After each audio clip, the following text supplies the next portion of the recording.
Progress. Una vez más, darle la bienvenida a todos los colegas y participantes. Bienvenidos al webinar denominado Análisis de Arc Flash, Arco Eléctrico, aplicado con el software ETA. A continuación, vamos a presentar a nuestro ponente en esta ocasión, el ingeniero Yadir Medina, ingeniero electricista con especialidad en sistemas de potencia, con más de 10 años de experiencia en el desarrollo de proyectos de ingeniería para los sectores Power Energy, Oil Gas, minero e industrial, amplia experiencia consolidada en el sector eléctrico, en ejecución y análisis de estudios de sistema de potencia, sistema de generación, protecciones eléctricas, sistemas de puesta a tierra, protección contra rayos, equipamiento eléctrico, entre otros. Tiene amplio dominio en el software ETA, Power Factory Design, ATP Draw, SimGrid, IP2Win, Simaris, Curves, Design, entre muchos otros software del sector eléctrico. También, como es debido, antes de iniciar el presente webinar vamos a dar algunas indicaciones. El presente webinar tiene una connotación práctica, ¿no? Tiene una duración aproximada de 1 hora a 1 hora y con 30 minutos, pueden ser más, dependiendo de las consultas que hubiese. Respecto a las consultas, la pueden hacer saber a través del chat en cualquier momento de la clase, o también pueden activar el micro de forma momentánea. También preciso indicar que los colegas que están presentes en el aula virtual Zoom, antes de ingresar se les pidió un correo, ¿no? Justamente ahí a ese correo se les enviará tanto las diapositivas, las grabaciones, que preciso indicar que está siendo grabado el webinar, y a la vez también algunos archivos complementarios. El objetivo del webinar principal justamente es que sea muy productivo para todos los colegas, que sea un conversatorio y así todos seamos beneficiados, ¿no? Más que todos los que queremos aprender respecto a este tema muy interesante que es el arco eléctrico. Sin más que decir, presentamos o le damos el pase al ingeniero Yadir Medina. Ingeniero, muy buenas noches. Adelante. Buenas noches, estimado Abel. Muchísimas gracias por la presentación. Buenas noches, estimados participantes. Bueno, agradecido con todos que nos están acompañando el día de hoy en un webinar más que estamos dictando en alianza y apoyo con Greener. Bueno, sin más preámbulos, vamos a dar inicio a nuestro evento del día de hoy. Estaremos básicamente conversando aspectos significativos, importantes, relevantes y básicamente cuáles serían los puntos de interés a verificar en el software ETAP referente al análisis de arc flash o riesgo de arco eléctrico.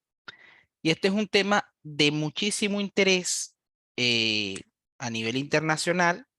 Básicamente, el riesgo de arco eléctrico es algo que cada vez toma mayor importancia y aplicación mandatoria en las instalaciones eléctricas industriales, especialmente en aquellas donde todavía se ejecutan operaciones, maniobras en caliente. En caliente se entiende a potencial, a tensión. Esto nos expone a condiciones de riesgo que estaremos viendo más adelante y que ciertamente profundizaremos en la capacitación.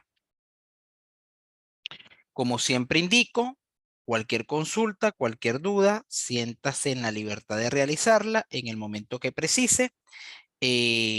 Puede hacerla habilitando el audio o muy bien hacerla por chat.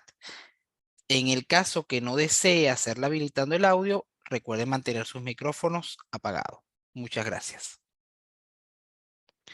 Bueno, el contenido programático que tenemos para el día de hoy básicamente son 4 aspectos importantes, referenciales, puntos estructurales respecto al riesgo de arco eléctrico. El primero es seguridad eléctrica, el segundo arco eléctrico.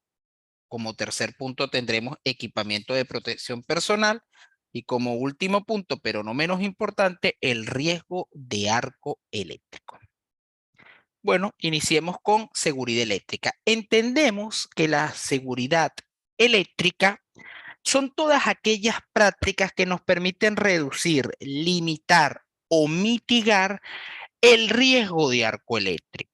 Y básicamente ese riesgo de arco eléctrico está compuesto por tres tipos de consecuencias nocivas que van a comprometer la integridad de la instalación y la integridad de las personas que se exponen a condiciones de trabajo a potencial. Y esas tres condiciones de riesgo son las siguientes. El contacto accidental, o conocido como el electrical shock, el riesgo de arco eléctrico, conocido como el arc flash, y las perturbaciones debido a campos electromagnéticos o conocidas como electromagnetic fields o el ENC. Si se dan cuenta, estas tres condiciones o consecuencias derivadas de las prácticas inadecuadas que imponen una precaria seguridad eléctrica están expuestas en el marco de objeto de aplicación de la NFPA 70E, el cual es nuestro código principal de seguridad eléctrica en instalaciones, las cuales se presentan técnicas o trabajos con equipamientos energizados o a potencial.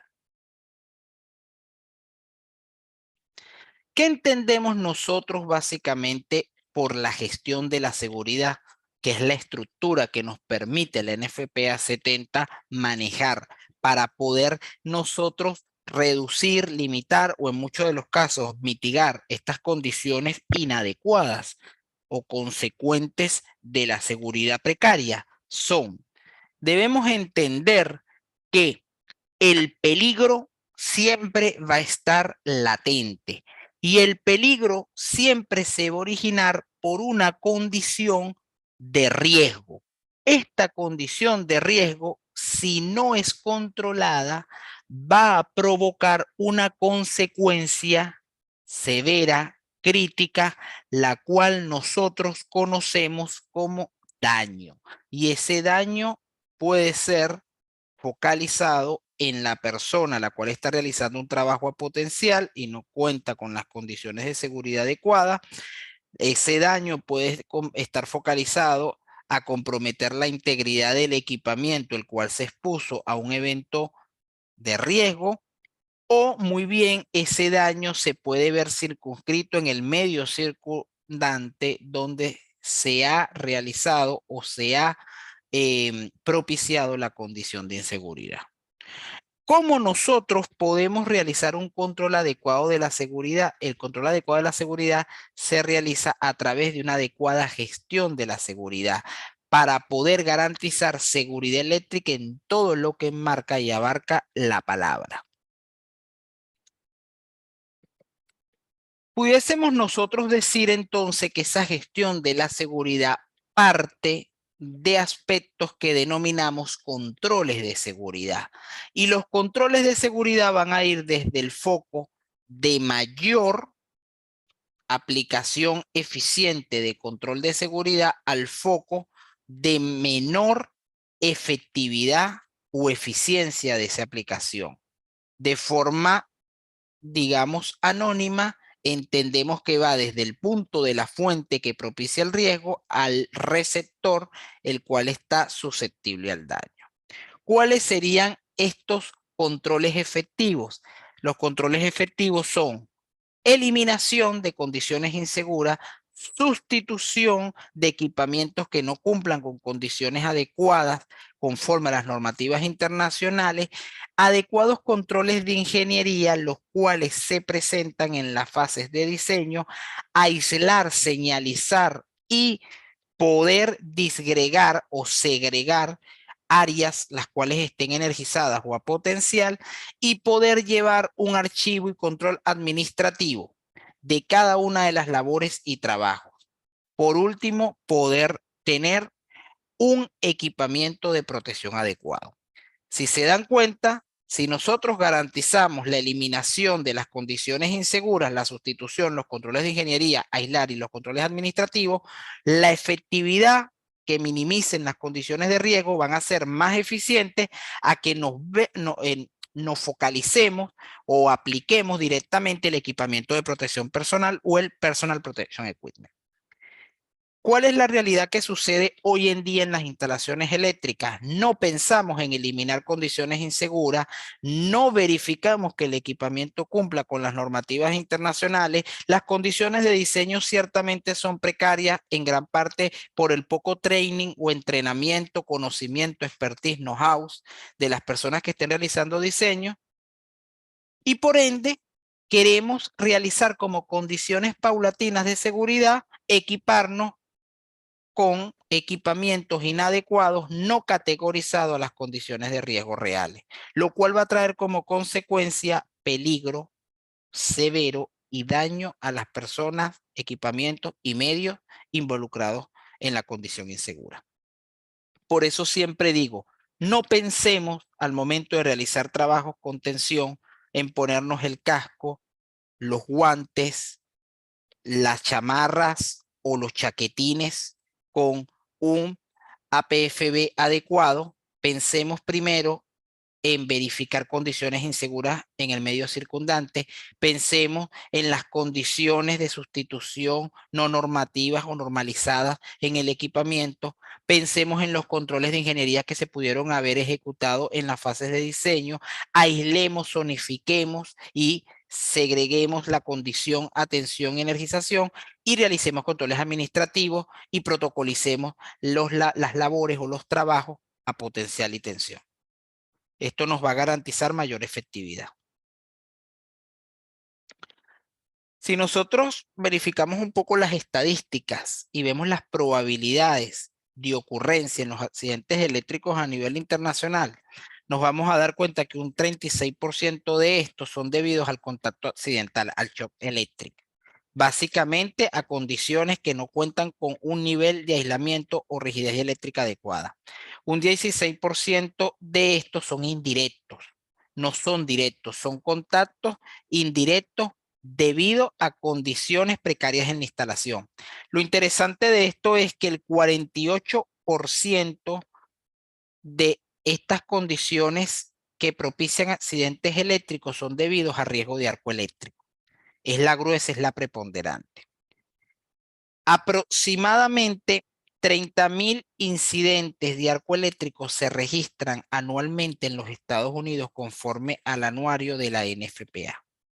30,000 accidentes eléctricos que causan pérdidas económicas severas, pérdida de la vida humana de personas involucradas en labores con trabajo con tensión y ciertamente la degradación de la instalación, corte de servicios y se compromete el medio circundante que muchas veces causa un daño a la sociedad severo.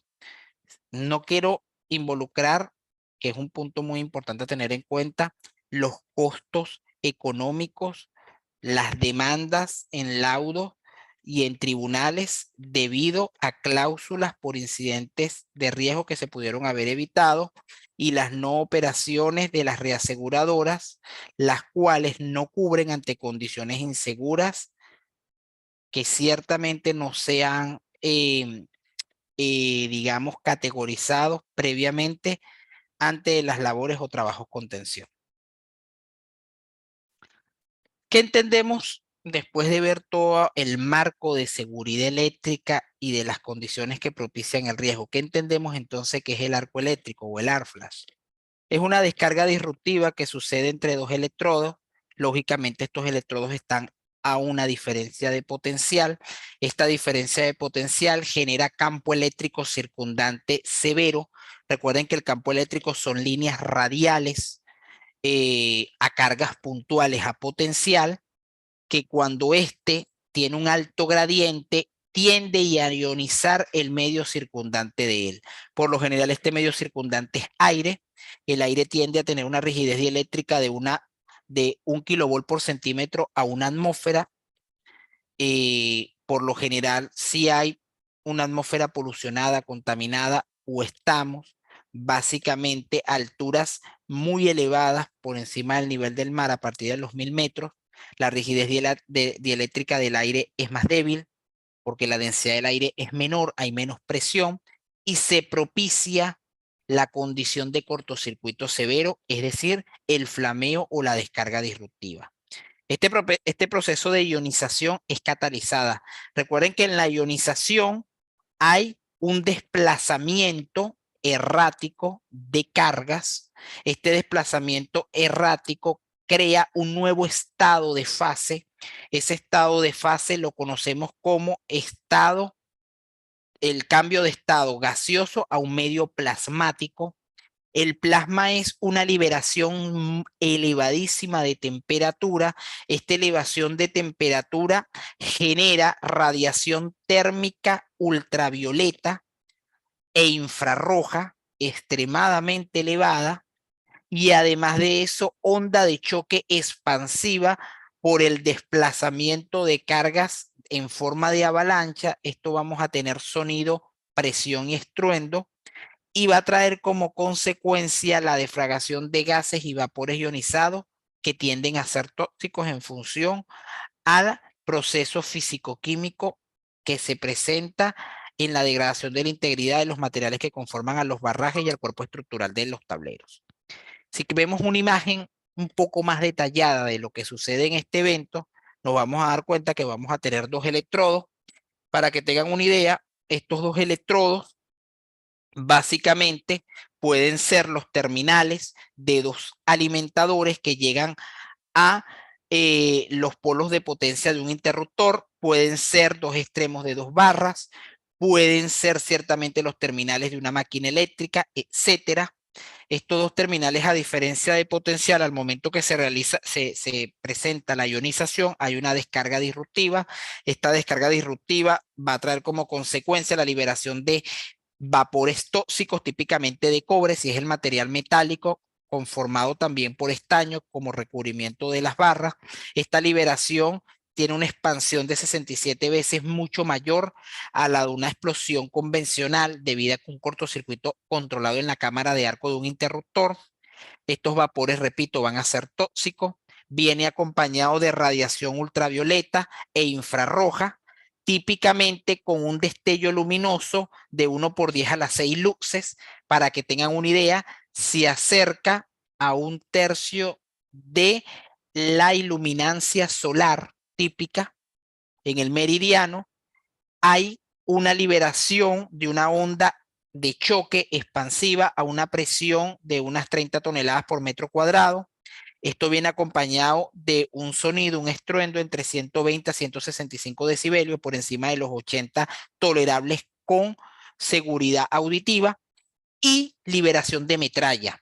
La metralla no es más que partículas muy pequeñas que son liberadas debido a las salpicaduras del metal fundido de forma errática que va a causar laceraciones en el cuerpo de las personas o se va a incrustar en las estructuras o equipamientos circundantes.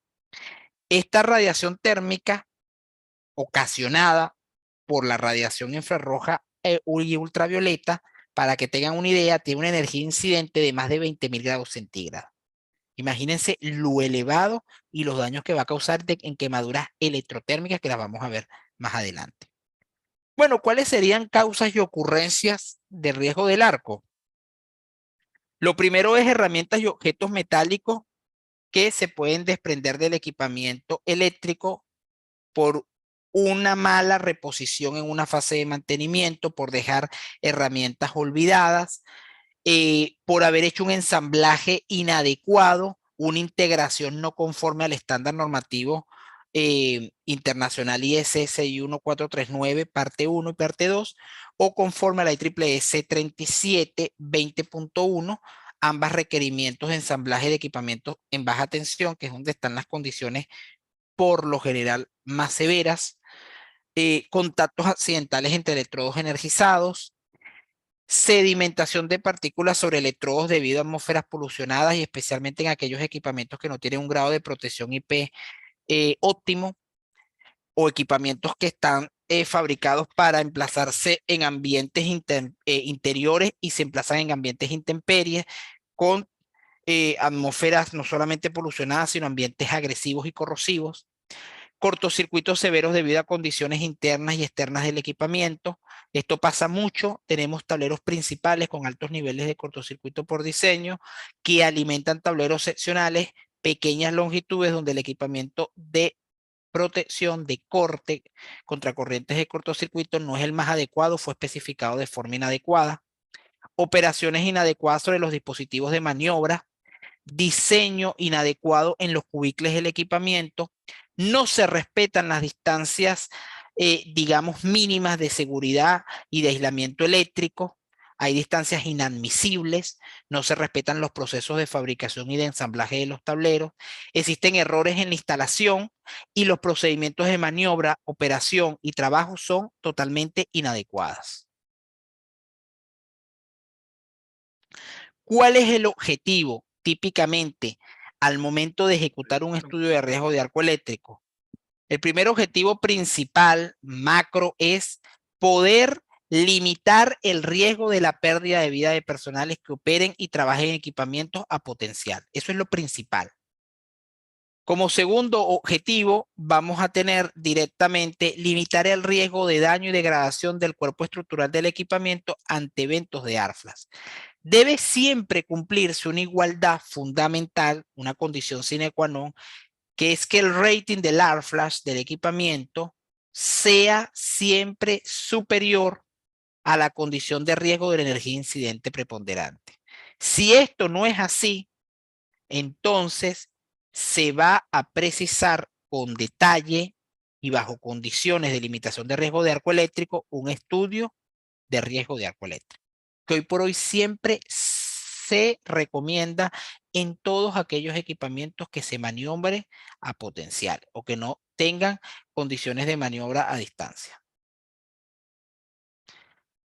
Hay otro concepto que ustedes lo habrán escuchado muchísimo, que es el de energía incidente. ¿Qué entendemos por ese concepto de energía incidente? Cuando hacemos los estudios de riesgo de arco eléctrico, nos dicen tantas calorías por centímetro cuadrado. ¿Son críticas? ¿No son críticas? ¿Son elevadas? ¿Qué se entiende por eso? Bueno, para nosotros, la energía incidente es la radiación térmica resultante de un evento de riesgo de arco eléctrico. El área de riesgo debida a la cantidad de energía que va a impactar sobre una superficie, y esto se plantea bajo un ensayo en el cual se coloca una superficie circundante a un tablero donde se hace de forma intencional una condición de riesgo de arco para ver cuánta energía incidente penetra e impacta sobre esta superficie de testeo o de testing. El nivel de energía incidente típicamente se categoriza para poder tener los niveles o las etapas de los Personal Protection Equipment, que son el equipamiento de protección personal. La tabla 130.5 de la NFPA 70E nos indica que hay dos grupos de equipamientos conforme a la clasificación del rate de energía incidente. El primer grupo, que tiene una categoría genérica, básica, mínima, es el tipo de ropa mínima necesaria que debe tener cualquier persona que trabaje a potencial con condiciones limitadas y de seguridad incrementada, es de 1.2 a 12 calorías por centímetro cuadrado.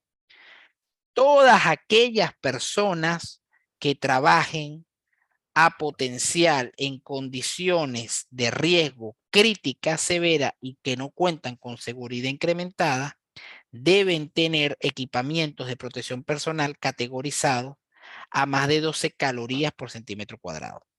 Aquí hay algo interesante, porque ¿qué se entiende que ese equipamiento de protección personal esté categorizado a un rate de energía incidente mayor o menor? Estamos hablando de la calidad de la confección de este equipamiento, que pueda, primero, garantizar una aislación térmica De forma perenne, no, por un tiempo determinado. Y ese tiempo del evento de riesgo de arco, para que tengan una idea, tiene una duración entre 5 a 50 milisegundos, es decir, 0,05 segundos. Es un tiempo muy pequeño. Es un tiempo donde una IED discrimina la condición de riesgo, pero no le da tiempo al interruptor para despejar el evento de riesgo, porque los interruptores están operando los más rápidos en 80 milisegundos. En promedio, 100, 120 milisegundos.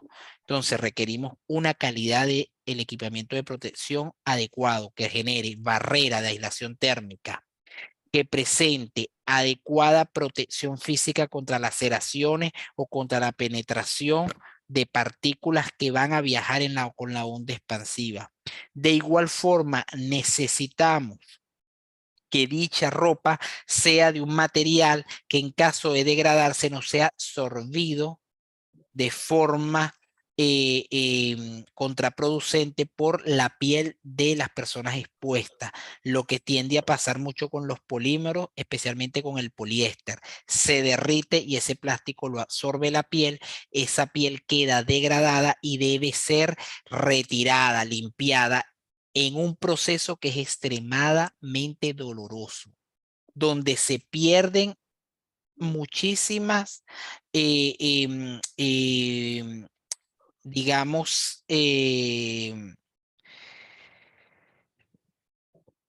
serían sensores de nervios, es la palabra, donde se pierden muchos nervios, se pierden muchas capas de piel, trae riesgo de infección, que lo vamos a ver más adelante.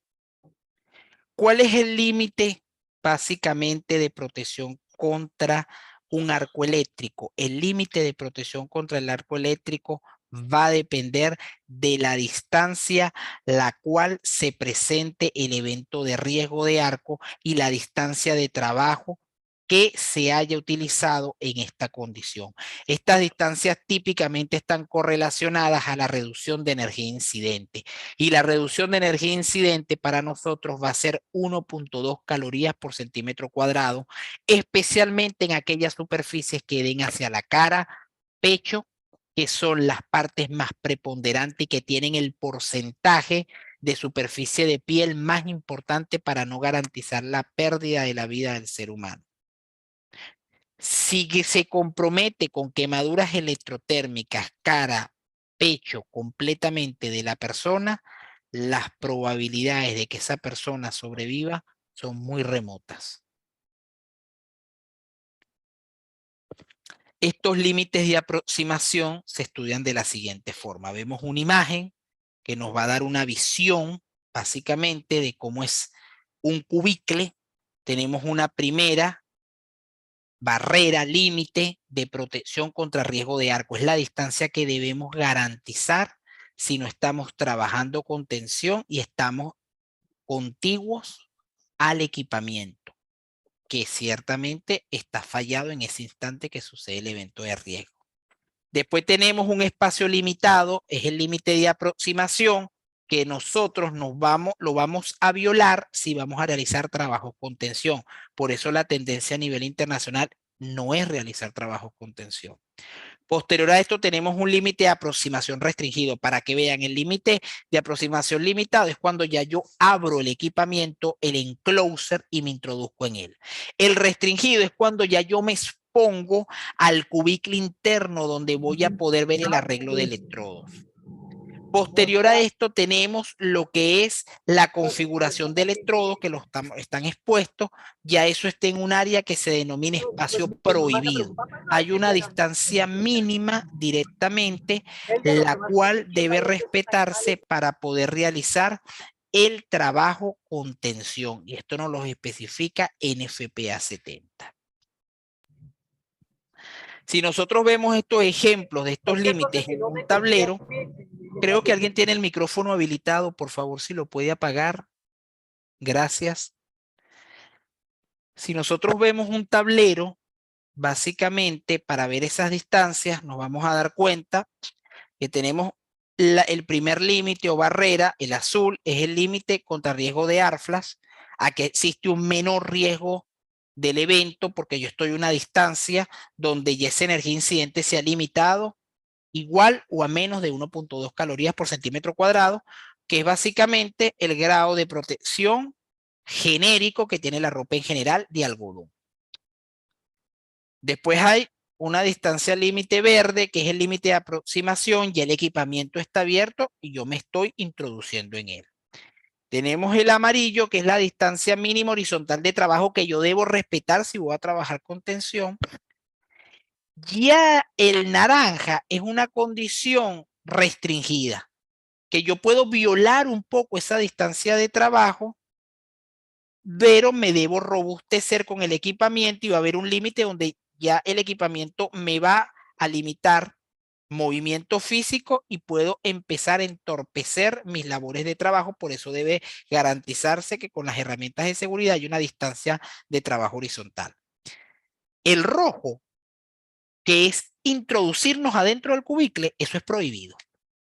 El que lo haga es porque se quiere morir, porque básicamente ahí la condición de riesgo es extremadamente crítica. Y mucha gente no respeta y no entiende eso. Creemos que porque tengamos una careta o unos guantes que digan que están aislados a 3000 volts o 3 kilovolts, 1 kilovolt, etcétera, estamos seguros. Y no es así. Teniendo equipamiento de protección categorizado de forma adecuada, no exime al 100% que no estemos expuestos a un evento de riesgo de arco que comprometa nuestra vida y nuestra integridad. Esto limita, mas no mitiga. Para querer mitigar la condición de riesgo, debemos garantizar eliminación, sustitución y controles de ingeniería. Si yo quiero mitigar, ahora si lo que yo quiero es limitar, bueno, hablemos de aislar señales, controles administrativos y equipamiento de protección. Importante tener esto en cuenta. Porque creemos que estamos seguros porque nos colocamos la chaqueta.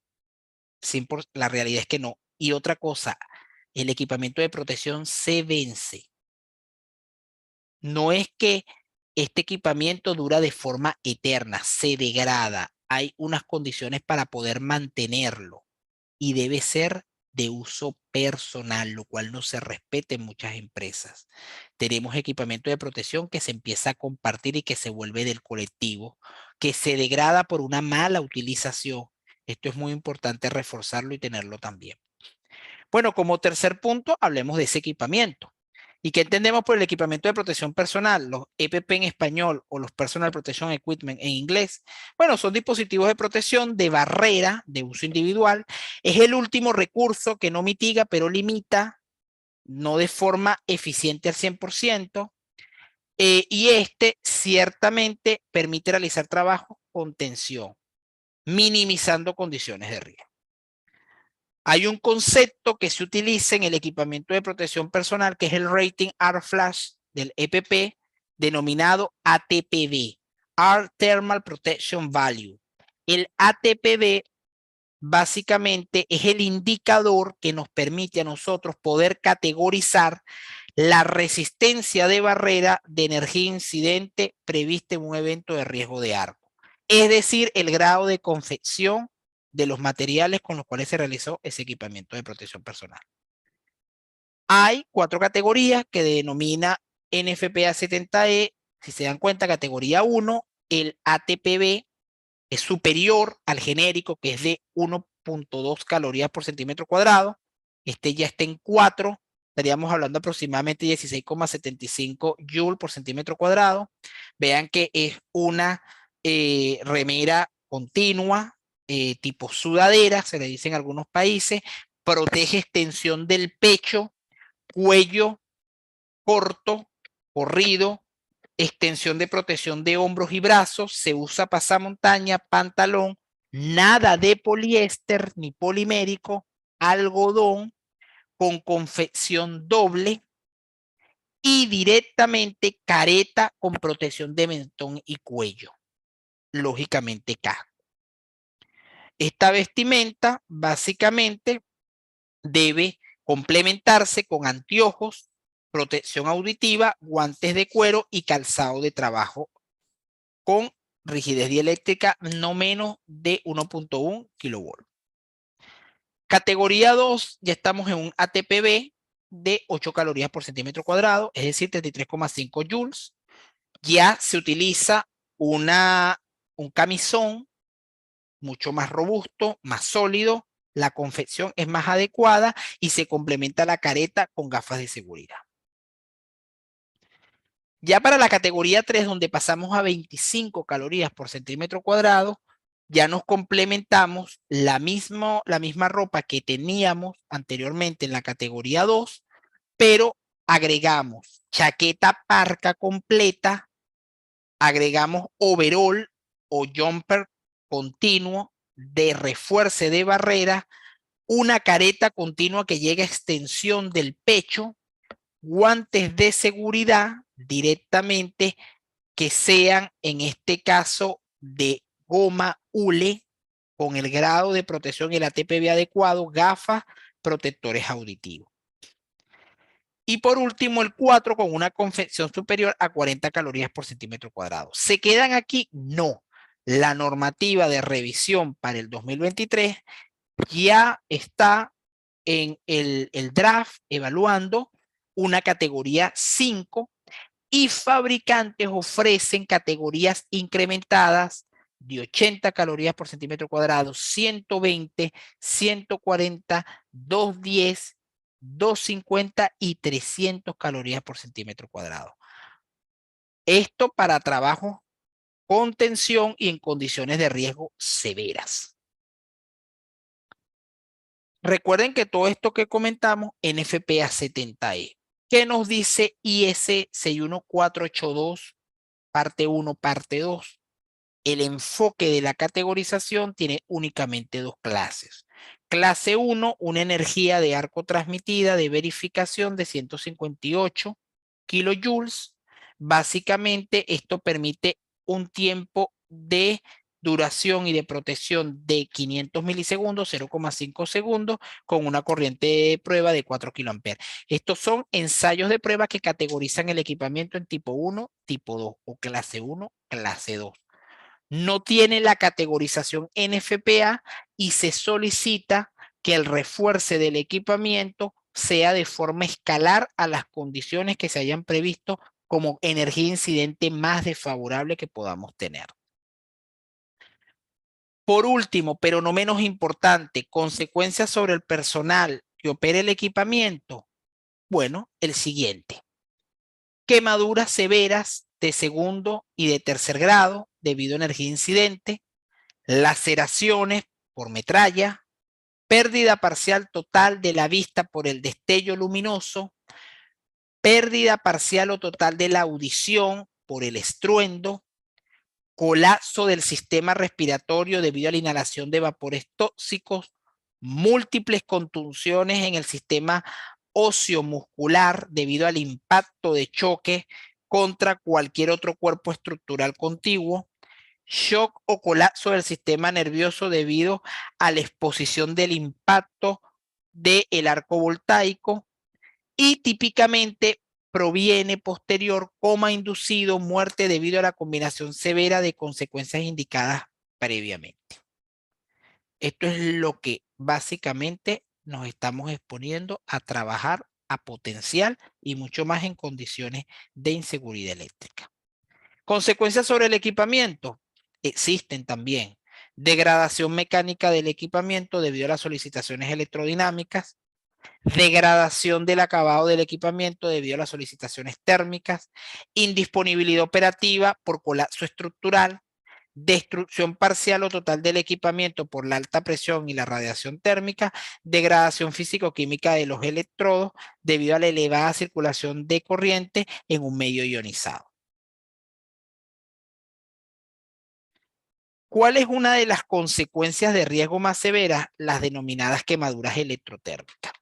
Las quemaduras electrotérmicas, ¿qué son? ¿Qué entendemos por ellas?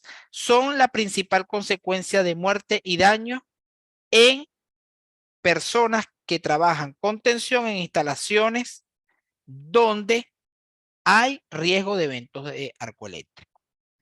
Básicamente, estas son provocadas por una radiación térmica. Esta radiación térmica típicamente va a propiciar el 80% de las muertes debido a eventos de riesgo de arco eléctrico. Y para que tengan una idea, un lapso de exposición de apenas 100 milisegundos, 0,10 segundos, 6 ciclos a 100 grados centígrados es suficiente para causar quemaduras de tercer grado sobre la superficie expuesta. Esto se los dejo como dato de color. A mí me gustaría un poquito que entendamos el grado de daño de la quemadura para que vean en un corte transversal de piel humana.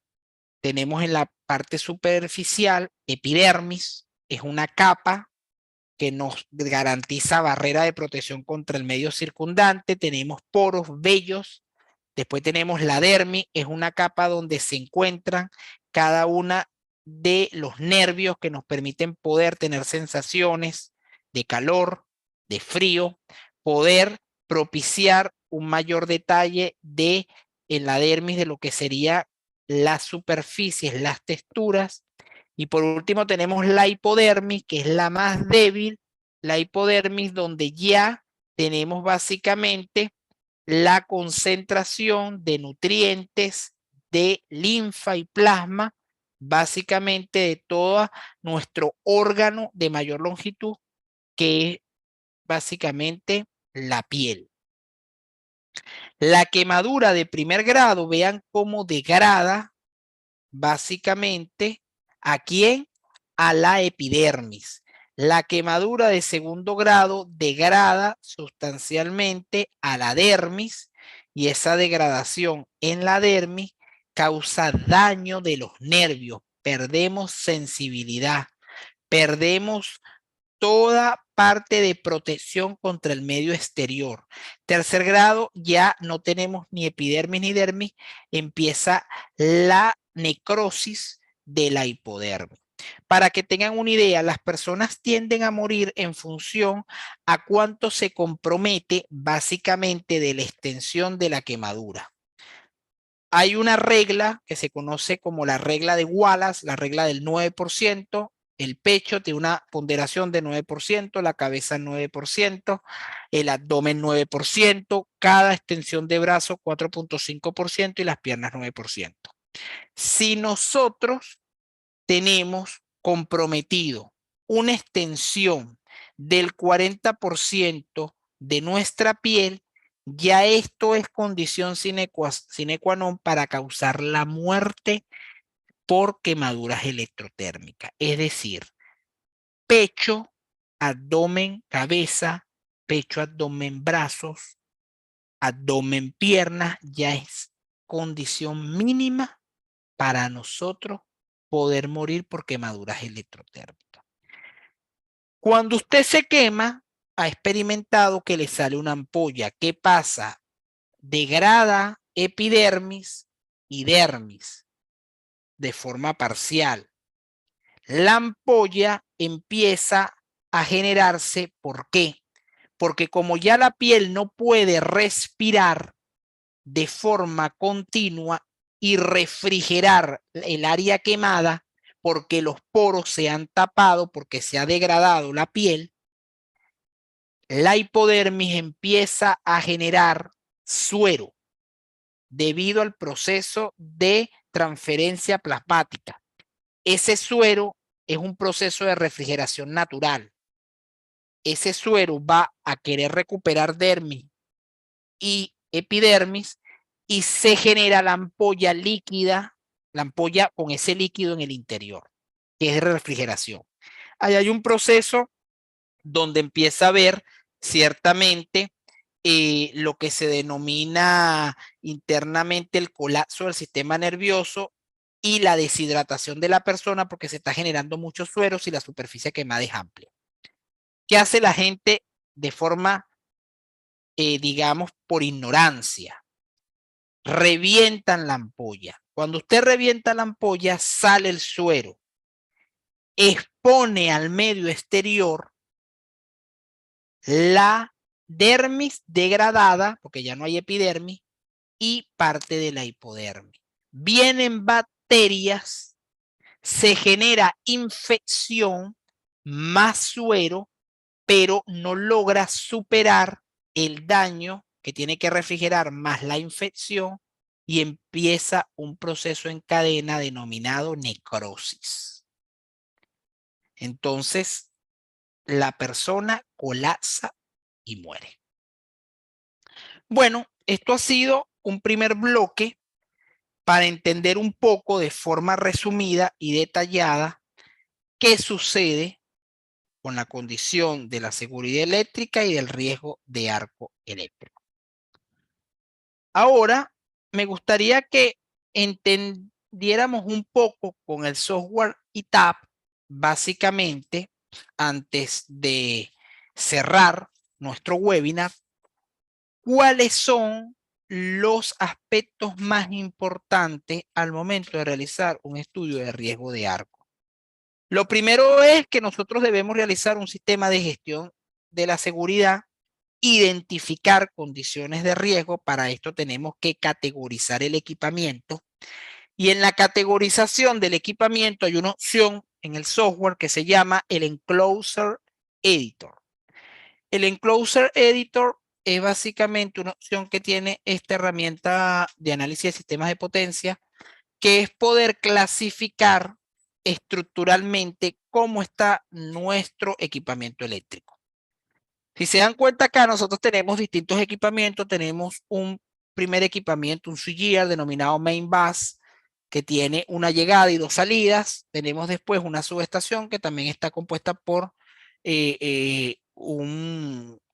lo que llamamos un switchyard, que es una distribución de barras tendidas.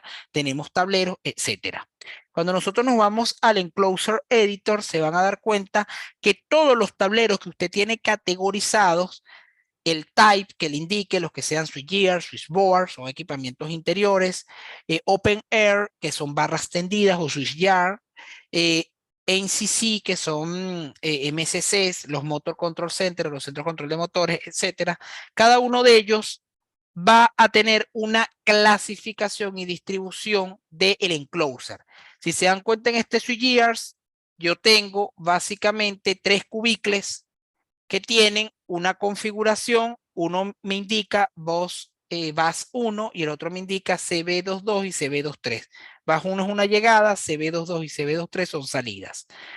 Si nosotros acá ampliamos esta pestaña para que ustedes se den cuenta, es interesante ver que estos cubículos van a tener un tipo de función. El cubicle 1 me dice que es el cubicle de barra, el cubicle 2 y el cubicle 3 me indican que son cubículos de salidas dedicadas a dispositivos de protección o los protective devices. Yo puedo indicarle que esto sea una barra, esto sea un protective devices, un low site, o sea, un lado de carga conectada, un low terminal o un instrumentation, un dispositivo, un cubicle de medición. Puedo tener un cubicle de medición, puedo tener un cubicle para una salida dedicada, puedo tener un cubicle para una sección de remonte de barra, puedo tener un cubicle de llegada de terminales o de cables, etcétera. Son muchas las funciones que puedo tener. Dependiendo del tipo de enclosure, que esto es una clasificación o identificación cualitativa, vamos a tener lo que es electrode configuration, que es básicamente la configuración de electrodos, que puede ser BCCB. Hay varios tipos de configuraciones, dependiendo si el cubicle es de aplicación interior o exterior. Los que vemos a continuación son de clasificación interior. En la capacitación vamos a entender un poco qué significan esas siglas para que tengan una idea. Un BCB significa una distribución de electrodos vertical.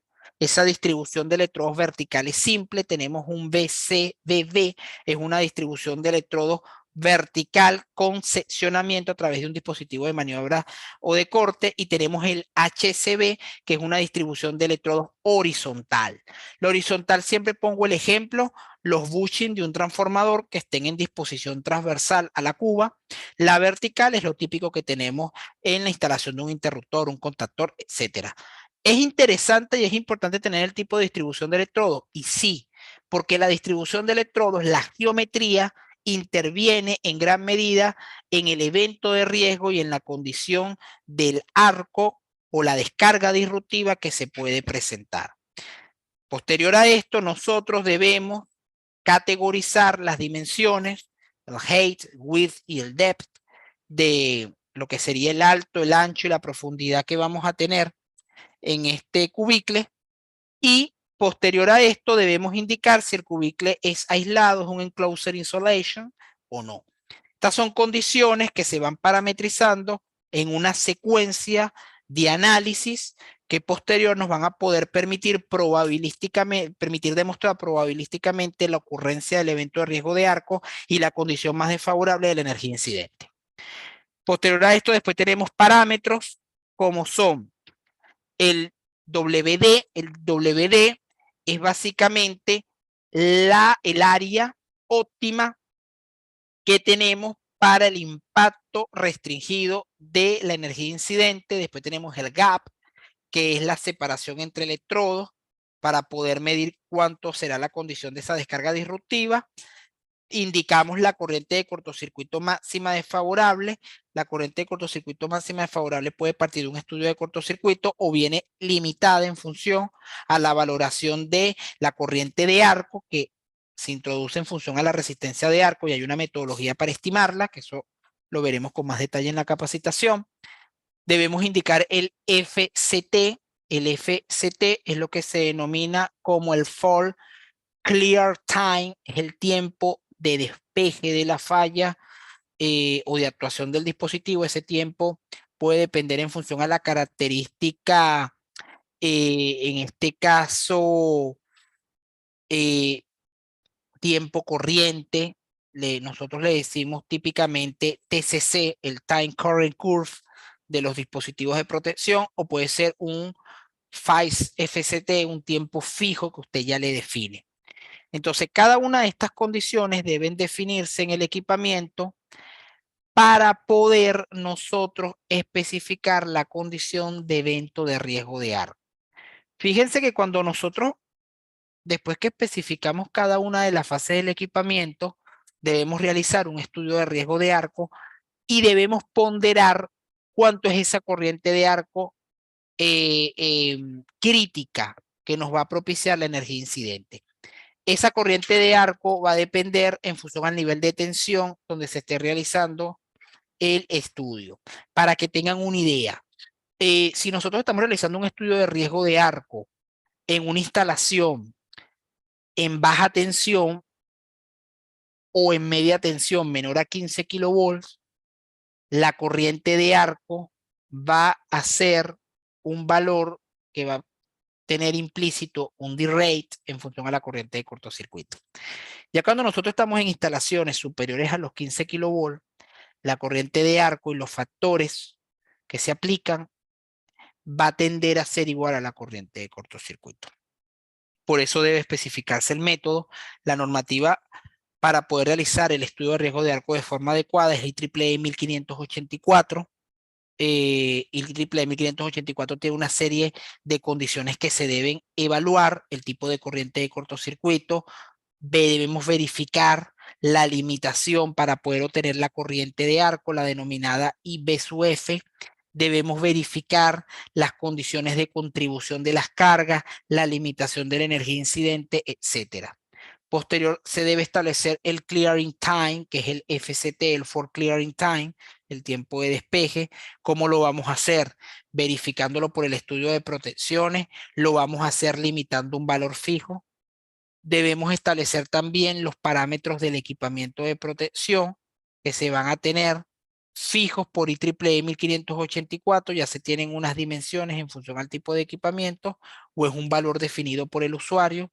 Lo mismo es para poder categorizar lo que son las clases de protección que tenemos conforme a NFPA 70E, y posterior a esto se debe establecer el estándar para el estudio de cortocircuito. Para nosotros, al momento de realizar el evento de riesgo de arco, entender un poco, básicamente, cuáles esas condiciones de energía incidente que nos dan y esos valores de corriente de arco. Poder entender esta corriente de arco de 21,827 kiloamperes nos está dando una condición que excede el rating del R rating o el AFTB del equipamiento de protección personal. Y nos dice, bueno, debes tener en cuenta que el AFB, que es el R flash boundary, esa distancia de aproximación es de 35.9 pulgadas. La energía incidente la tienes en 683,6 calorías por centímetro cuadrado a 18 pulgadas y el FCT que se está considerando es 0,376 segundos. Poder interpretar esto, cómo recategorizamos el equipamiento, se están cumpliendo las distancias de seguridad adecuadas, se está cumpliendo lo que es el tiempo de actuación adecuado. Debemos verificar el estudio de coordinación. Siempre recomiendo que un estudio de riesgo de arco se ejecute posterior a un estudio de cortocircuito y sea el que valide un estudio de protección. Bueno, con esto, básicamente nosotros hemos finalizado nuestro webinar el día de hoy. Esto es un overview de un tema que es extremadamente extenso, un tema que es tendencia a nivel internacional y que está en tela de discusión, y hay mucha literatura y mucha tinta escrita en materia de seguridad eléctrica. Muchísimas gracias. Si hay alguna consulta, estoy presto a poderla clarificar si está en mi saber. Perfecto. Agradecemos al ingeniero Yair por la disertación de este bloque, ¿no? Entonces ahora pasamos al siguiente bloque, justamente con el tema del conversatorio. Antes de responder las consultas que están en el chat, invito a los colegas que, que también puedan,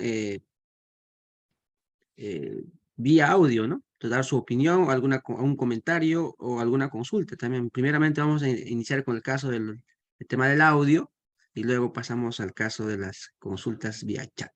A ver, les escuchamos.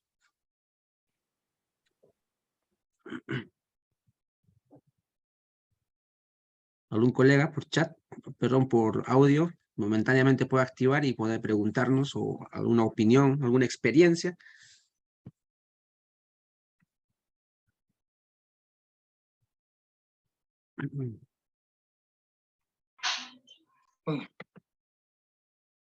Perfecto. Quiero Rivera, creo que estaba a punto de intervenir. Hola, buenas noches. Buenas noches. Trabajo habitualmente en baja tensión y algunas marcas están a los interruptores abiertos en aire colocando un sensor de luz para arco eléctrico. Referente a eso, ¿se ve alguna normativa cercana que obliga a ponerlo o solamente un valor agregado de la marca por el momento? Porque desde mi punto de vista es un elemento que aumenta mucho la seguridad en los tableros abiertos que no son compartimentados. Excelente, gracias por tu consulta, estimado. No hay una normativa que obligue de forma taxativa que los interruptores de potencia en baja tensión abiertos o en aire, los ACB, los Air Circuit Breaker, tengan que tener un detector fotoeléctrico. No existe. Igual es un plus. Igual te comento, aunque el interruptor tenga el sensor y pueda operar en un tiempo poco menor a 80 milisegundos, si el tablero no cuenta con una protección de riesgo de arco, se va a desarmar y va a comprometer de igual la integridad de las personas que estén contiguas a este.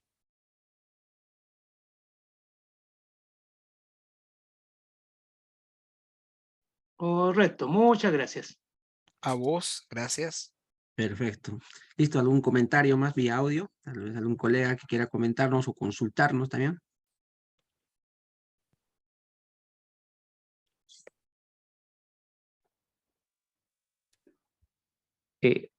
Bueno, una Sí. consulta. Escuchamos. Sí, adelante. En el caso cuando uno hace el análisis de arco eléctrico, la norma te dice que debe ser con el tablero abierto o cerrado. Cuando te refieres al análisis, ¿te refieres al estudio o te refieres al ensayo prueba? No, al estudio, el propio estudio. Sí, básicamente el estudio, digamos, no discrimina si el tablero está cerrado o está abierto. Se sobreentiende que el evento de riesgo de arco lo que verifica es cómo es la configuración del tablero, las características de cada uno de los cubículos y cómo es la degradación la degradación de la corriente de cortocircuito, estimando la resistencia de arco para poder tener la corriente de corto con la cual se estime finalmente energía incidente en función al tiempo de actuación de las protecciones, el tiempo más tardío.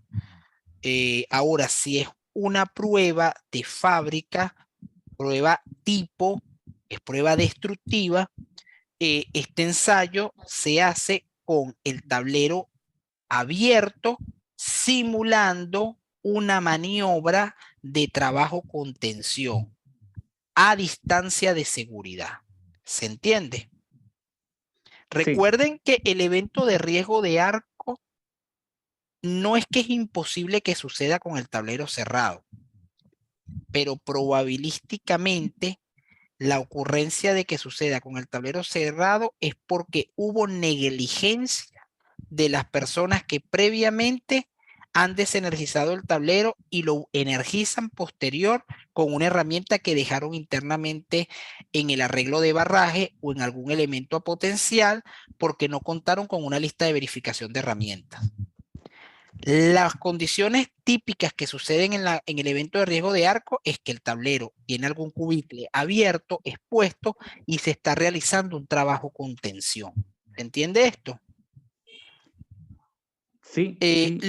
Los tableros que presentan condiciones de riesgo de arco con el tablero cerrado son tableros que están mal fabricados y el evento de riesgo de arco sucedió con la maniobra de un interruptor o de un dispositivo, valga la redundancia, de maniobra, el cual propició un evento de riesgo de arco en sus terminales o contiguo a sus terminales.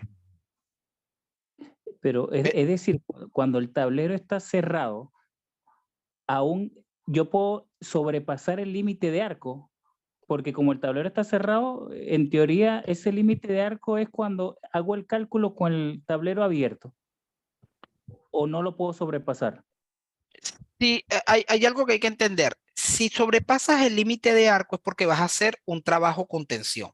El trabajo con tensión puede ser pasando la distancia de seguridad de restricción o únicamente la distancia de trabajo horizontal porque lo que vas a realizar es una energización o una desenergización. En ambos casos, tú estás pasando la distancia límite de arco. En ambas condiciones tienes que tener equipamiento de protección. Deben haber condiciones de seguridad adecuadas porque le estás pasando esa distancia y debes saber que aunque tengas equipamiento de protección, estás expuesto. Aunque el equipamiento de protección tenga un AFTB superior a la energía incidente más desfavorable que puede ocurrir, igual es una probabilidad de ocurrencia de que tú expongas la integridad de tu vida en ese momento. Por eso la tendencia hoy en día a nivel de trabajo con tensión es eliminarla. Es que las energizaciones sean remotas y a distancia. Que no tenga que existir personal que tenga que trabajar a potencial. Y si tiene que trabajar a potencial, sea con las condiciones de seguridad máximas. A ese punto voy. ¿Para quién debe respetarse siempre la distancia de seguridad de arco? Es para las personas que no van a trabajar en el tablero, ni que lo van a tocar, energizar, ni mucho menos que lo van a abrir para hacer algún arreglo puntual como el de la imagen. Esas personas no tienen equipamiento de protección o si lo tienen en limitado a 1.2 calorías por centímetro cuadrado. Esas personas deben desplazarse a esa distancia o fuera de esa distancia de riesgo de arco. Al desplazarse esa distancia, en el caso que haya un evento de arco, la energía incidente que les va a impactar a ellos va a estar limitada a 1.2 calorías por centímetro cuadrado. Ellos estarían en teoría protegidos. Por eso es que cuando se hacen visitas técnicas, instalaciones energizadas, en plantas de procesos, subestaciones, salas eléctricas, etcétera, ¿qué se le dice a las personas? Bueno, tiene que llevar un equipamiento de protección mínimo de 1.2 calorías por centímetro cuadrado, debe respetar las franjas, por eso al equipamiento se le deben colocar etiquetados y barreras en el piso que indiquen a esta distancia máxima usted puede transitar y no esté tocando cosas. A esa gente que le gusta estar tocando los tableros y mucho menos equipamiento metálico que no sabemos si está equipotencializado de forma adecuada, eso no debe estarse haciendo. ¿Se entiende? Sí. Consulta Sí. referente a la misma consulta del colega. El tester o el instrumento de medida, las puntas de medida tienen que ser por lo menos categoría 3 o 4. Sí, la tendencia es que sea doble aislada y la punta no debe estar descubierta, solamente el extremo final de contacto. De igual forma, la longitud de extensión, porque hay algo que pasa, hay una norma IEC que te reglamenta la longitud de la punta en función al nivel de tensión y a las categorías del equipamiento donde estés trabajando. Por lo general, nosotros siempre pensamos cuál es la categoría de aislamiento, pero no pensamos en la longitud. ¿Se entiende esto? Lo mismo pasa con los guantes. Pensamos, bueno, yo voy a trabajar en baja tensión si yo tengo unos guantes aislados a 1000 volt, a 1500, o si somos muy puristas a 3000 volt, estoy protegido. No, no es solamente pensar en la condición de aislamiento, rigidez dieléctrica. Debemos pensar en el AR Flash Rating, en el ATPB, en la condición de protección debido a la energía incidente que podemos estar expuestos. ¿Se entiende esto? Sí, correcto, porque se da mucho que si bien hace ya muy buen instrumento, no revisan las puntas, que a veces vienen dañadas y como trabaja uno con tensión, se cortan las distancias. No Claro. puede producirse un mini arco, un arco, derechamente. Por eso lo más adecuado es no medir tensión con puntas en tableros industriales. Debemos tener acceso a detectores de tensión capacitiva. Ya directamente se cuentan con detectores de tensión de calidad de servicio adecuados, sensores adecuados en los cubículos para poder tener la tensión que se desea sensar en los puntos de interés, sin necesidad de tener que nosotros acometer con un multímetro al cubículo, porque nos estamos exponiendo. Además, entiéndase, todo el equipamiento de protección, los guantes, las puntas, se pierde movilidad física. Se coloca la punta, hay un desplazamiento en falso de una punta con respecto a la otra y nosotros ya propiciamos la condición insegura. ¿Se ve? Sí. Además el calor, todo lo que en el medio, muchos tableros están en salas eléctricas donde la sensación térmica es elevada, más todo el equipamiento que se tiene se está sudando, se empañan, por eso se pide tener un pasamontaña que permita poder absorber el sudor, que no te obstaculice la visión, y debes tener caretas y lentes que tengan una, digamos, clasificación ISO para que no se empañen. Eso es otra cosa súper importante. Pasa mucho. Te Sí, agradezco los comentarios porque aquí en Chile se da mucho que instalan analizadores de red que traen unas puntas de tensión, unas pinzas de corriente y en general no cortan el automático, lo hacen con todo energizado y te diré que no se ve muy sano que lo hagan desde el punto de vista de seguridad. sí, yo siempre pongo el ejemplo de, digamos, hay un ejemplo que para mí es muy importante, que es el siguiente. Mucha gente dice, bueno, yo tengo 20 años trabajando con tensión, ya yo soy un experto, no me ha pasado nada. siempre hay una probabilidad de riesgo. Yo siempre pongo el ejemplo de, cada vez que hacemos un trabajo con tensión, tenemos un frasco de 1000 pastillas.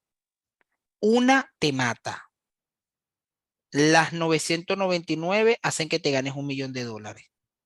¿Y qué haces? ¿Te la tomas al azar, cualquiera? La probabilidad de que te ganes el millón es elevada. Hay una pequeña probabilidad de que te mueras.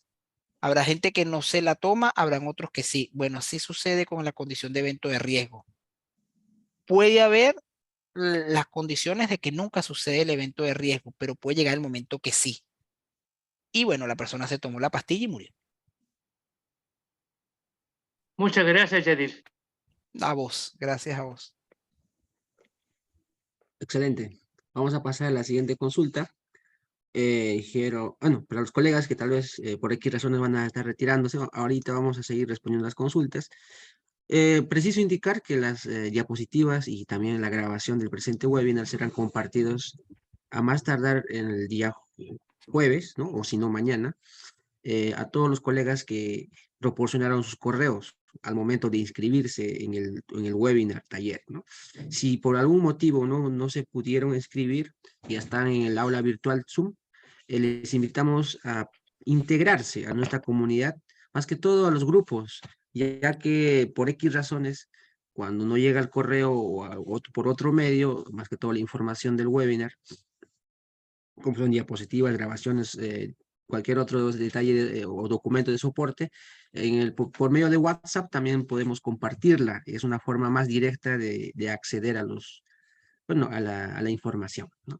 Ahí está en el chat, pueden integrarse a cualquiera de los grupos, tanto Telegram o WhatsApp o cualquier. También podemos integrarnos al caso de LinkedIn o Facebook. Dicho eso, vamos a pasar a la siguiente pregunta. Ingeniero William Franco nos dice una pregunta un poquito ya de hace algunos momentos.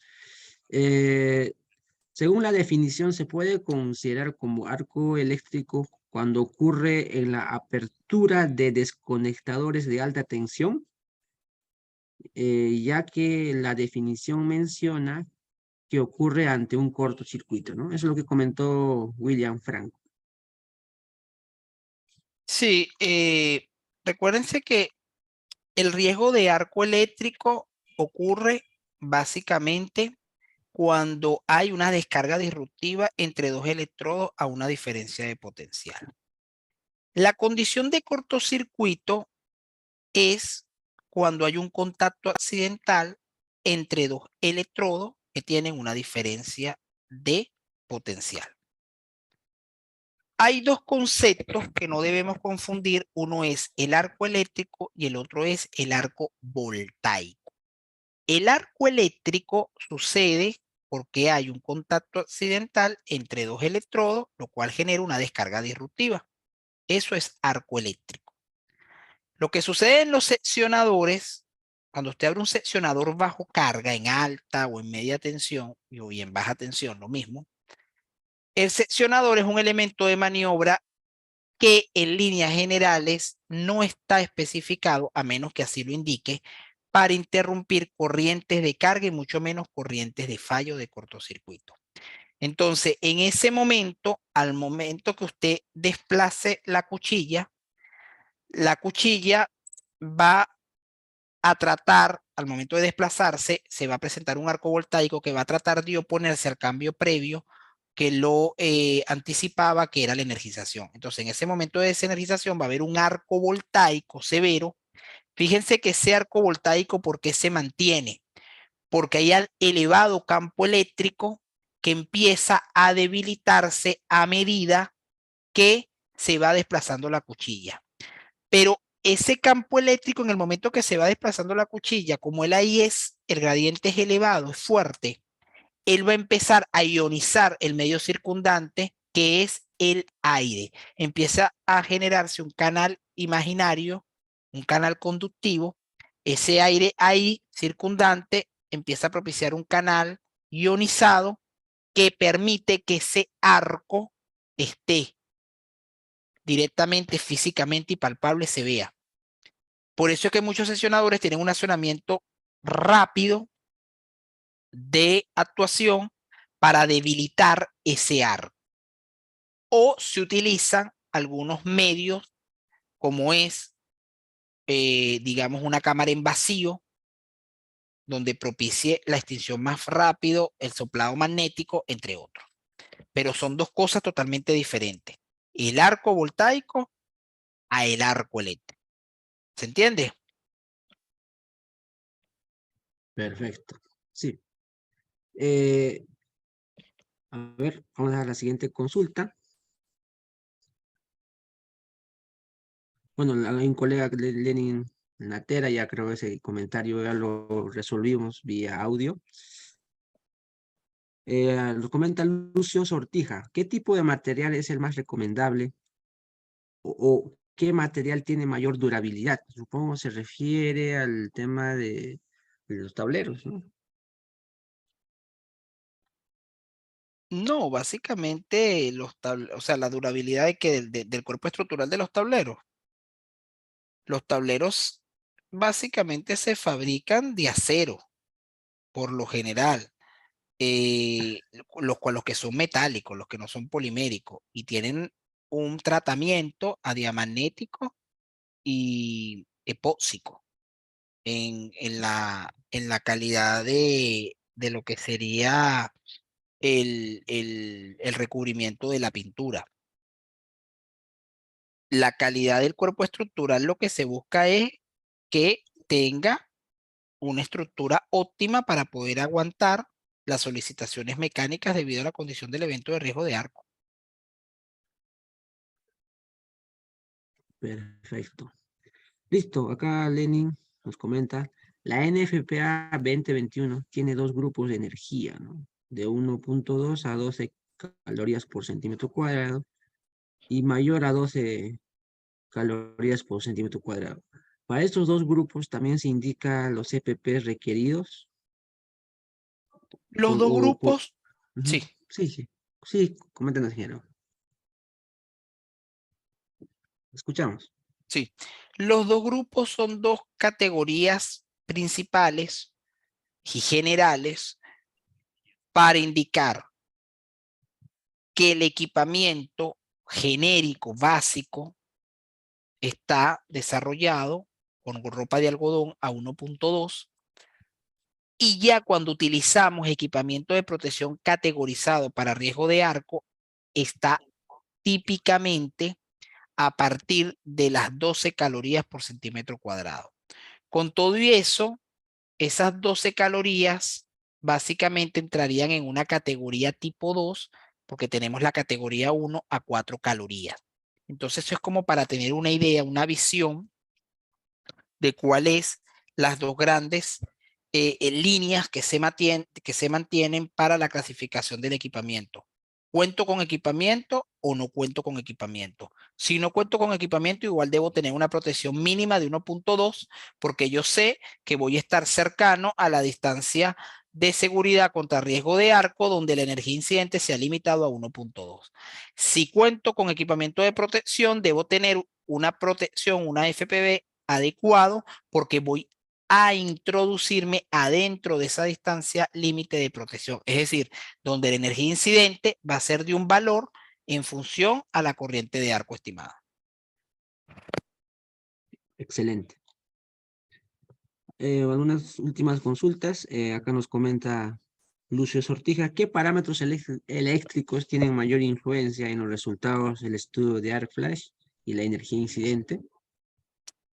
El primero es la configuración de los electrodos, el nivel de cortocircuito, las condiciones de actuación de los dispositivos de protección y por último, pero no menos importante, es necesario entender la condición de trabajo que se va a realizar, especialmente para poder definir la distancia de trabajo horizontal mínima necesaria. Perfecto, gracias. Aquí Alexander Portales, al tener las barras aisladas con resina epóxica o con cinta termocontraíble, ¿me ayudaría a controlar mejor el riesgo de arco eléctrico y la temperatura del gabinete? Te ayudaría a poder reducir, porque no mitigas al 100%, pero sí reduces el contacto accidental.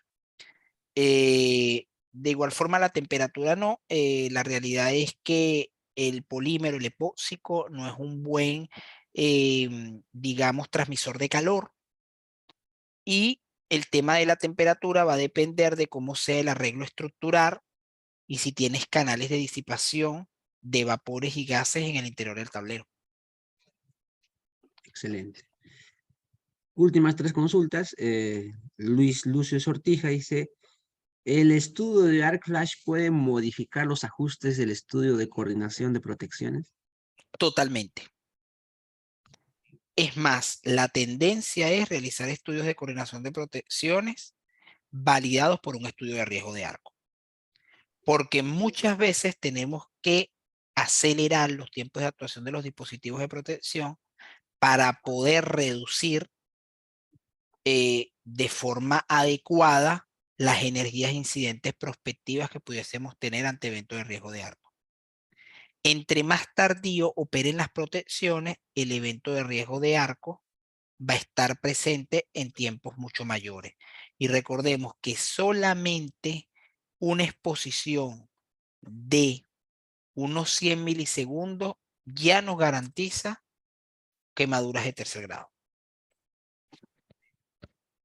Perfecto. La penúltima consulta de Javier Hueltala dice, tal vez se podría mostrar la etiqueta, bueno, supongo que se refiere al ETAP, que arrojaría el software para poder pegar en el tablero, ¿no? Bueno, el tema del software, está ahí la grabación, se puede detallar, o si no, también forma interna, ¿no? A ver, Sí, a ver.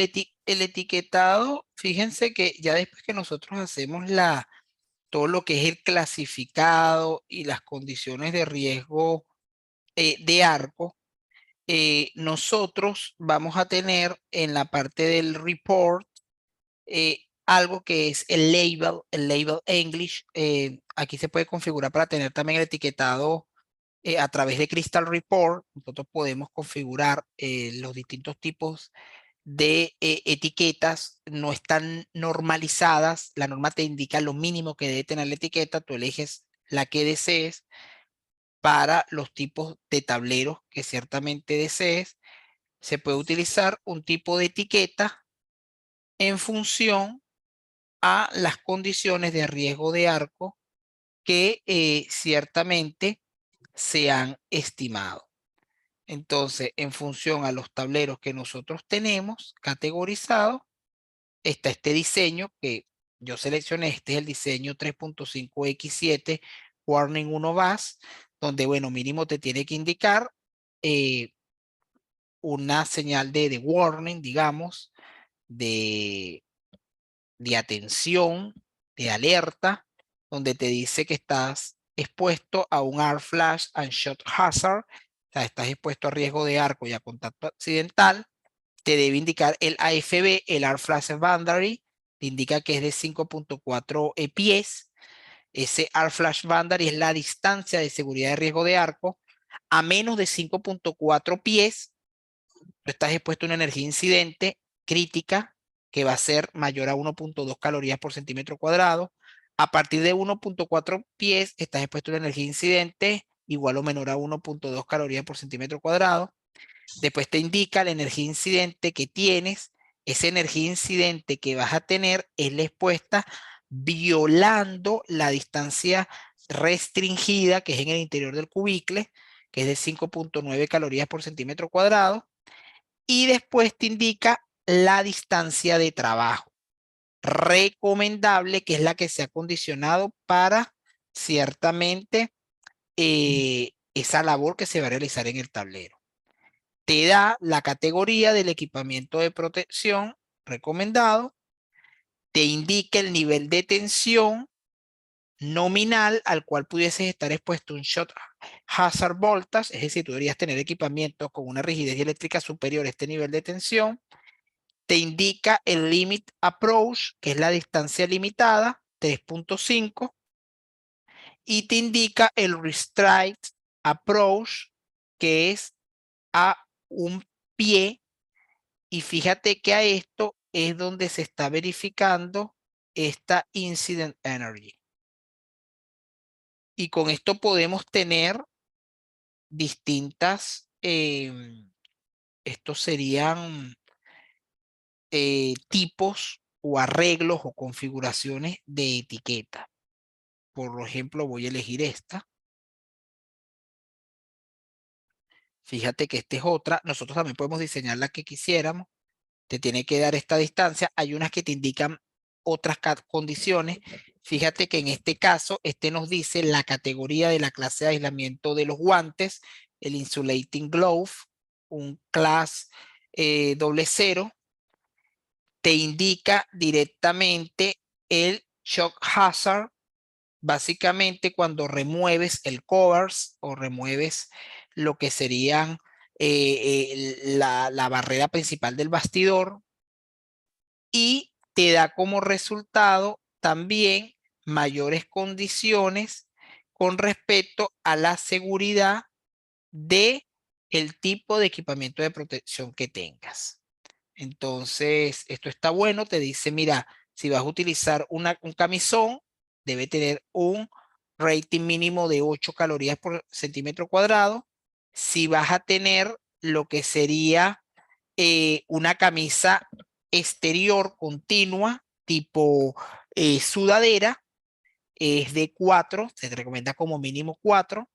Entonces, ya te da esas condiciones. Y te dice el nivel de tensión de aislamiento mínimo de los guantes para un nivel de tensión de servicio de 480 voltios. ¿Se entiende? ¿Se aclara esto? Perfecto. Sí. Tenemos una consulta que siempre ha estado viendo últimamente en las redes, ¿no? Sería bueno Sí. aclararla, ¿no? Dice, la IEEE 1584-2018 está limitada hasta 15 kV. En este caso, para tensiones más altas, ¿qué norma aplicaría, no? Sí, a mí no me gustaría decir la palabra limitada. La norma tiene un alcance, un scope, y en ese alcance ella focaliza el tipo de instalación y los niveles de tensión. Y ella es muy taxativa en eso, básicamente. ¿Qué pasa si yo tengo que verificar la condición de riesgo de arco? Hay métodos, digamos, determinísticos. El método de Raff-Leaf, que es uno de las primeras desarrollos bibliográficos en esta materia. Están los métodos de Praga-Kundr, están eh, Chokida, etcétera. Hay varios que te van a permitir poder determinarlo. Yo voy a mostrar acá unos papers, un segundo, mientras que busco unos papers de unos métodos para determinar condición de riesgo de arco a niveles de tensión superior, que son complementarios con IEEE 1584, 2018. Un segundo mientras que busco el paper, o bueno, los papers.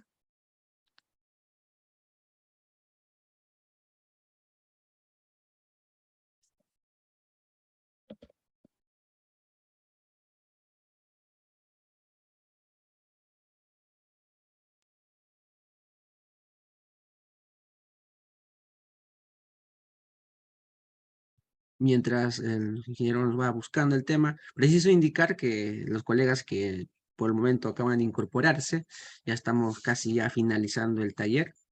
Si por X razones no se pudo estar presente desde los primeros minutos del presente taller, preciso indicar que en los próximos días, a más tardar el jueves, será compartido las grabaciones y las diapositivas y algún archivo complementario también de soporte, ¿no? El objetivo más que todos los webinars es de intercambiar ideas, información y a la vez que sea productivo para todos.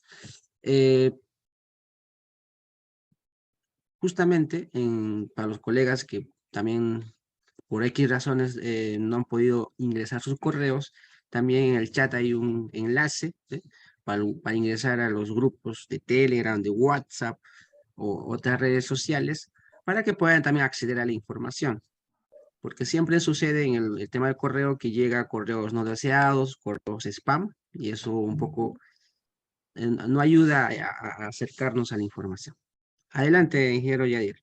Sí, bueno, fíjense que por lo menos si nosotros quisiéramos estimar la condición de riesgo de arco en sistemas de corriente directa, en los sistemas DC, en bancos de batería, cargadores rectificadores, etcétera, hay un desarrollo muy bueno que hizo Daniel Doant, que a través de un paper que el título R-Flash Calculation for Exposure to DC System, que está muy bueno, establece una metodología apoyada en los primeros inicios de lo que hizo Ralph Lee. Este es una metodología determinística utilizada. También está el desarrollo clásico inicial que hizo Ralph Lee, que él es un Life Fellow de la IEEE, titulado The Other Electrical Hazard Electrical Arc Blast Burns, y él, bueno, establece todo el desarrollo inicial, que es el método que utiliza clásicamente en FPA 70E.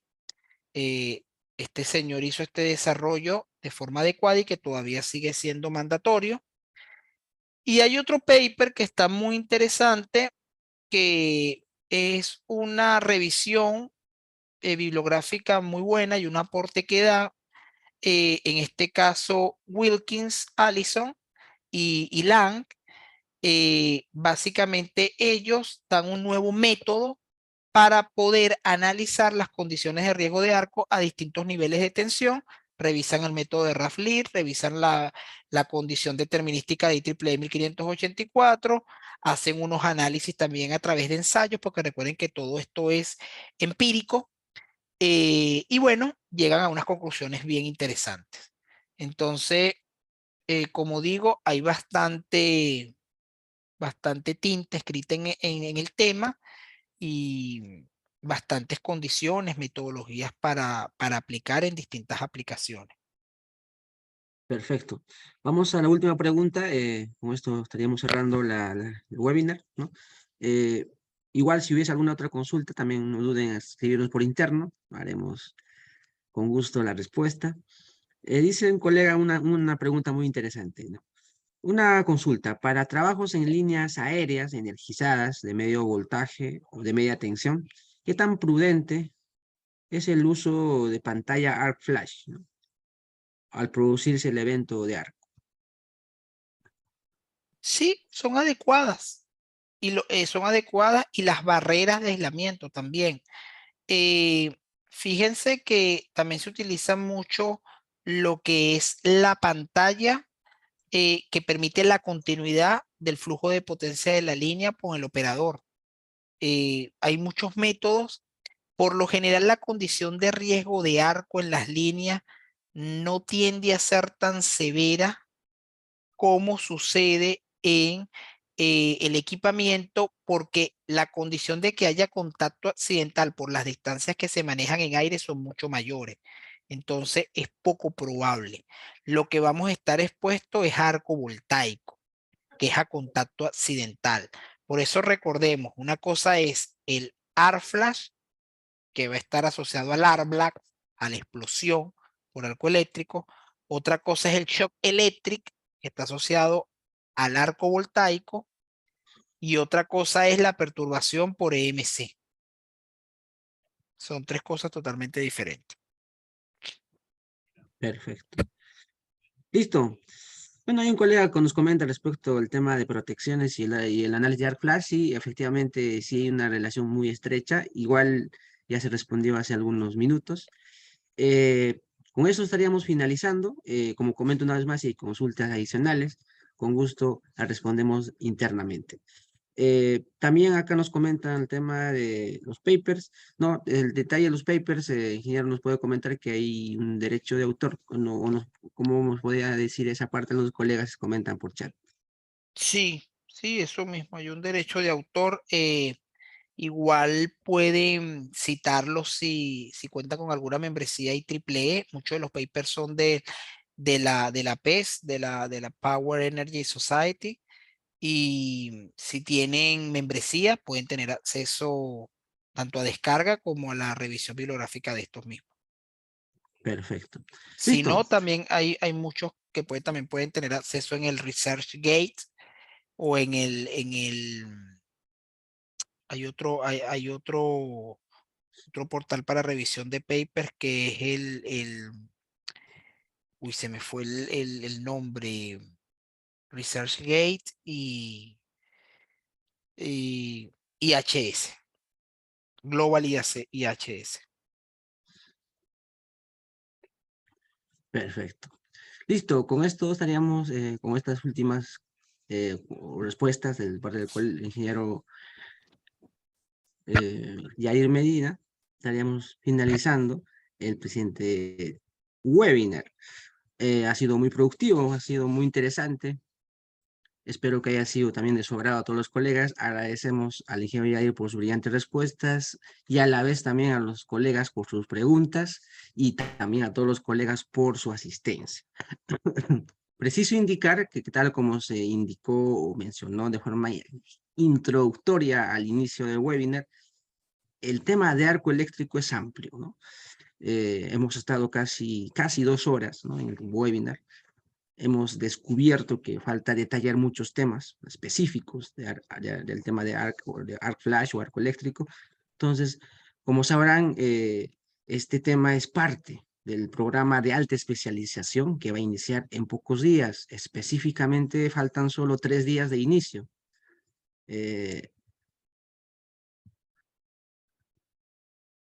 Como se comentó en algunos momentos, el ingeniero Yadir es parte del staff de docentes, de ponentes expertos de este programa que inicia en 3 días, específicamente el 14 de enero, ¿no? Tenemos al ingeniero Rubén Pahuacho, también excelente profesional, ¿no?, en el caso de alta tensión. Tenemos al ingeniero Henry Castañeda, en sistemas industriales, tiene más de 20 años de experiencia. Ingeniero Andrés Alvarado, experto en las simulaciones de Python con ETAP, ¿no?, entre otras aplicaciones avanzadas.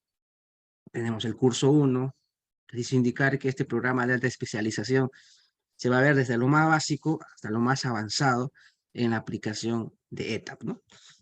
Curso 2, flujo de potencia, con ETAP. Curso 3, análisis de fallas o cortocircuito. Curso 4, coordinación de protecciones. Ahí están todos los detalles o temas que se van a ver, todo aplicado, todo práctico con el software ETAP. Curso 5, armónicos, que es parte fundamental hoy por el tema incremental, ¿no?, de cargas no lineales. Curso 6, tema de diseño de sistemas puestas a tierra, ¿no?, que en todos los aspectos es importante considerar el tema de puestas a tierra, ¿no? Ahí están todos los temas que se va a ver y justamente también arranque y protección de motores, que también va a estar a cargo del ingeniero Yadir. Y también tenemos el curso 8, el tema de hoy, el tema de análisis de arc flash y arco eléctrico. Ahí están todos los detalles. Obviamente va a ser muchas más horas, mucho más tiempo para analizar detalle a detalle todo lo concerniente, ¿no?, el tema de arco eléctrico, ¿no?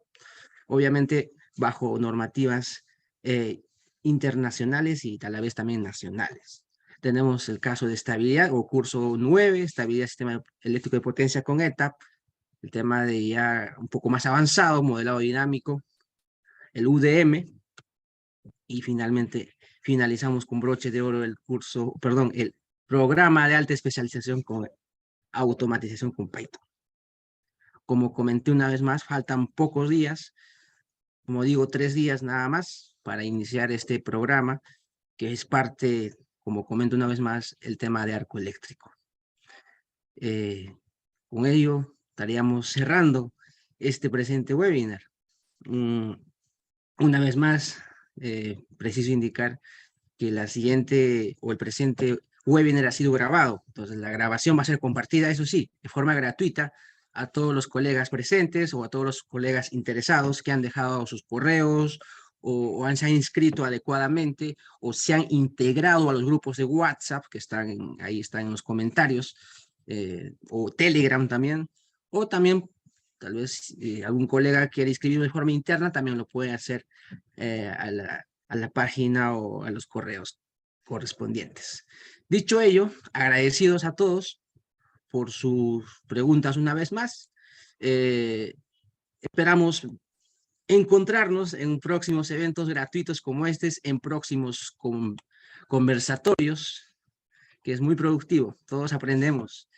Y muy buenas noches con todos. Quiero Yair, tal vez tiene algunas palabras. Muchas gracias a Abel y a Griner una vez más por la oportunidad. Gracias a cada uno de los participantes por acompañarnos. Y bueno, seguimos en contacto en estos eventos que nos nutren a todos. Buenas noches, gracias. Buenas noches, Buenas gracias. noches.